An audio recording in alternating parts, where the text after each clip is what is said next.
मांदर और बांसुरी की धुन, फिर अचानक एक भारी हिप हॉप बीट का ड्रॉप। यो रायपुर से बस्तर, सरगुजा से राजनांदगांव, छत्तीसगढ़िया सबले बढ़िया।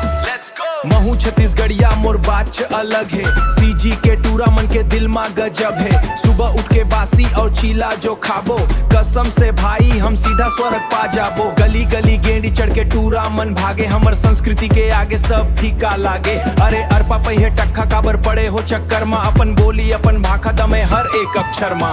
ओ मोर टूरी का जादू डारे, तोर माया के चक्कर मा दिल मोर हारे हारे।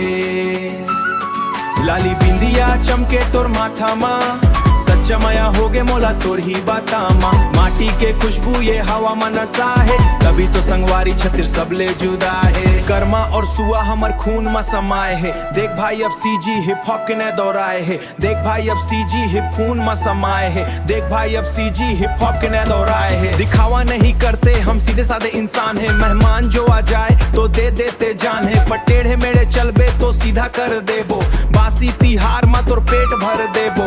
रास्ते पे चलते जब छत्तीसगढ़ भी गोठियाते, बड़े बड़े शहर वाले सुन के जल जाते। ये माटी हमर सोना, ये माटी हमर जान है, हरेली और तीजा हमर छत्तीसगढ़ के शान है। ओ मोर टूरी का जादू डारे, तोर माया के चक्कर मा दिल मोर हारे हारे। लाली बिंदिया चमके तोर माथा मा, सच्चा माया होगे मोला तोर ही बाता मा। माटी के खुशबू ये हवा मा नशा है, तभी तो संगवारी छतिर सबले जुदा है। पहाड़ों के वो साए, नदियां के वो शोर, हर एक मोड़ पे मिले अपनापन चारों ओर।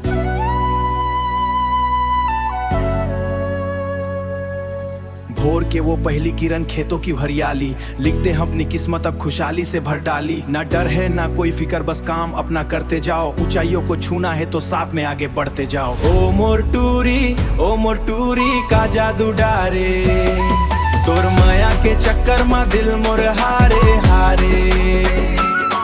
लाली बिंदिया चमके तोर माथा मा, सच्चा माया होगे मोला तोर ही बाता मा। माटी के खुशबू ये हवा मा नशा है, तभी तो संगवारी छतिर सबले जुदा है। हाँ भाई ये है हमर छत्तीसगढ़, मांदर बाजे ढोल बाजे अब रैप बाजे साथ माँ, कलम हमर हाथ माँ और माया हमर बात माँ।